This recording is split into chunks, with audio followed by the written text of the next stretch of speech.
kapanku buruh Islam, kapanku saudara-saudara seiman. Terima kasih. Syederalun Relawan Radio Antar Penduduk Indonesia atau RAPI-PD bersama warga Bernun melakukan penggalangan dana terhadap warga Palestina. Penggalangan dana tersebut dilakukan di pinggir jalan nasional di depan Masjid Baitul A'la lil Mujahidin Bernun pada Rabu 18 Oktober 2023. Dalam kegiatan tersebut, Ketua RAPI-PD Haji Jamal Abadi menyampaikan tentang kondisi warga Palestina yang terus-menerus diperang Zionis Israel.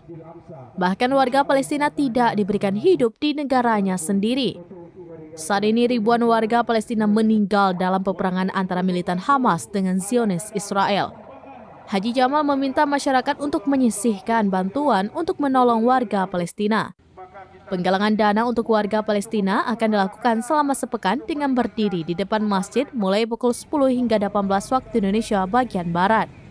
Pengguna jalan sangat empati memberikan sumbangan untuk warga Palestina, baik pengguna jalan menggunakan roda 2 maupun roda 4. Di lokasi penggalangan dana juga dipasang bendera Palestina agar pengguna jalan tetap pelan-pelan membawa kendaraan saat tiba di lokasi penggalangan dana.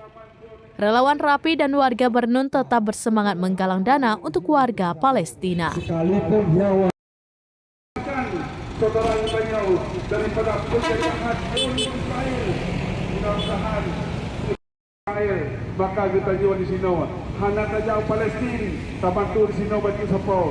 Jauh Palestina, tanya hanya saja kere. Terima kasih Pak, semoga berkah. Keluar daripada cengkeraman Zionis Yahudi Israel. Mudah-mudahan apa yang saudara kita yang ada di Palestina, saudara kita yang sedang berperang. Bantuan daripada rakyat kita. Dari PD, Muhammad Nazar, Serambinus.com. Download Tribun X sekarang. Menghadirkan lokal menjadi Indonesia.